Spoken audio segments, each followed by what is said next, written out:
What's up, guys? It's Derek Kirby back with another Mavs. We'll call it Fast Break again. Today's going to be a crazy day, so I'm not going to have any time at the house to do my normal setup.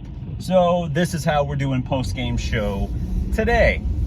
The Mavericks defeat the New Orleans Pelicans last night, 108-92, in a game that was fine. It was fine. A little bit slow start, which I don't love. I do feel like that has been a pretty common trend this season for the team, but at the very least, they do get some things going. KP, overall for the game, not very impressive numbers, but he does get going in this first 9 minutes. He had 9 points and 5 boards. That's nice.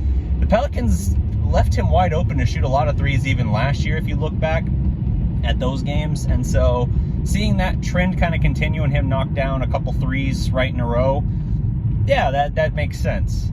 That's to be expected. He had a huge game last year against them, I think, with like 8 threes or something. So that makes a lot of sense. I did like Ntilikina's impact. I thought he was very disruptive for the Mavericks. And even though they were slow starting, down, I think, 11 or 12 points there in the first half, they do put something together to take a narrow halftime lead. And they then subsequently built upon it.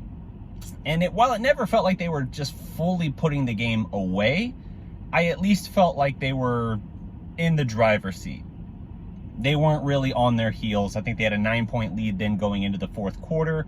And Luka, Luka's going to do what Luka does.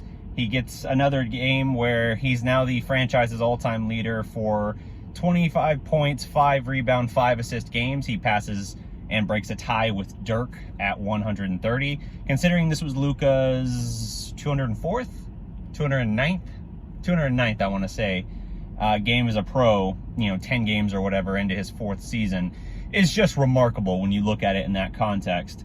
But the Mavericks do get a win. It's, the Pelicans are a one-win team. You should win that game, and you should win handily, especially given the circumstances of who they're missing, the obvious, So that's something to consider. KP, he had some early foul trouble with Valanciunas. I think Valanciunas, he's got to get out of there, man. He's got better value, and he could help a lot of teams. But right now, he's just going to kind of flounder there, I guess. Even still, it's a decent win. It's a win you have to have. The Mavericks are now sitting at 4th in the West. If you look at the overall records of the NBA, I think they have the 5th best record right now, which, again, we've talked about it. Their schedule has been more favorable up till now, but it's about to get a lot harder. You're about to have to square off with Chicago, who just beat the snot out of the Nets. And, Chicago's one of those big teams that had a huge free agency successful period, and now they're reaping the benefits early on this year. So you're going to have to contend with them, and that's no easy task. Then you have, this is actually an interesting one. You might dodge a little bit of a bullet here because you had the brawl last night. Brawl's too strong a word. You had the incident last night in the Nuggets Heat game where Jokic, reigning MVP, lays out Morris. Not that Morris twin, not the one that clobbered Luka, the other one, Markieff. And yeah, that definitely changes things, because now Jokic is probably looking at a suspension, and if he's looking at a suspension, the Mavericks could potentially miss Jokic when they play Denver, which is huge. I think that's looking a little bit down the road. I think it's 3 games out before they play them, but even still, would not surprise me if somehow the fallout from that brawl in Miami leads to at least 2-game suspension, maybe as many as 4, and then maybe you do have that happen. But it's still, the Mavericks, the road is going to get tough because 6 of your next 7 are on the road. That is a major challenge for any team. And especially when you're a team that feels like you've kind of built a good record out of the gate. It's the Mavericks' best start through 10 games, 7-3, since the 2013-2014 season when they matched that mark. And then in the last 2 years, they've been 6-4 through the first 10 games. So it's their best 10-game start in close to a decade, which is nice. But we know the composition of that record has been built largely on the backs of, lottery teams. So I'm still very unsure of what I rank it overall. Now, you got to handle your business in those games. The Mavericks shot over 50% from the field for the second straight game. That's nice. They also shot well from beyond the arc. And, when they do that, they're going to win a lot of games, especially against inferior opponents. But the question is, can they do that consistently? And while the past 2 years, the answer has largely been yes, this year it has not been by any means a guarantee. Dorian Finney-Smith, for instance, entering the game yesterday was shooting just 23% from three on the year.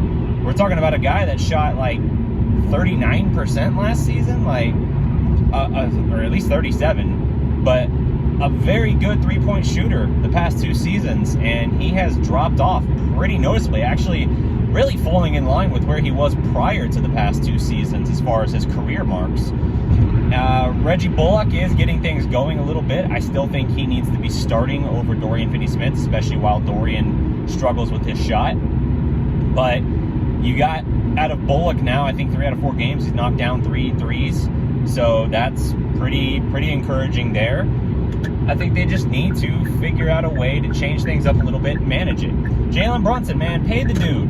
Pay the dude. He is off to his best start in his career, and he's absolutely essential to this team right now. Coming off the bench, even when he's been a starter for the couple times he has been, he's been very, very good. So, yeah, I would say that's what they need to focus on. You need to extend Brunson. You need to change some things up with the lineup and see where it takes you. I am encouraged by some of the improvements they're making, but we're not really going to know how good this team is until we see what they can do against a playoff team. And by what they can do, I mean, can they actually start putting up, a much better fight, or even winning some of these games now against playoff caliber opponents? That's what they haven't done yet this year. All 3 losses have been their games against playoff teams. The Hawks' slow start kind of masks that, but they were an Eastern Conference Finals team last year, and I'm just convinced they're going to be better. They're going to be a playoff team. There's no doubt in my mind they're a playoff team, and I think they're probably a good playoff team at that still. And then the Heat trucked you, and the Nuggets. Granted, Nuggets on the road is always a tough challenge, but you got to see what you can do. You got to be able to hold your own against other playoff teams.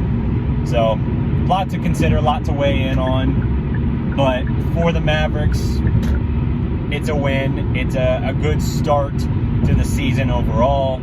Like I said, their positioning in the NBA as a whole, not even just the Western Conference, is very, very positive. But I'm also aware that the strength of schedule has been pretty light up until now, and it's about to get a lot heavier as we move forward. So we'll see. But that's going to do it for my time on this. Thank you guys for watching. I will be back probably a couple days out, and we'll talk about some more stuff, not just post-game show. So that's it. Like the video, leave a comment, subscribe to the Dallas Prospect, and until next time, guys, remember, every legend was once a prospect. Peace.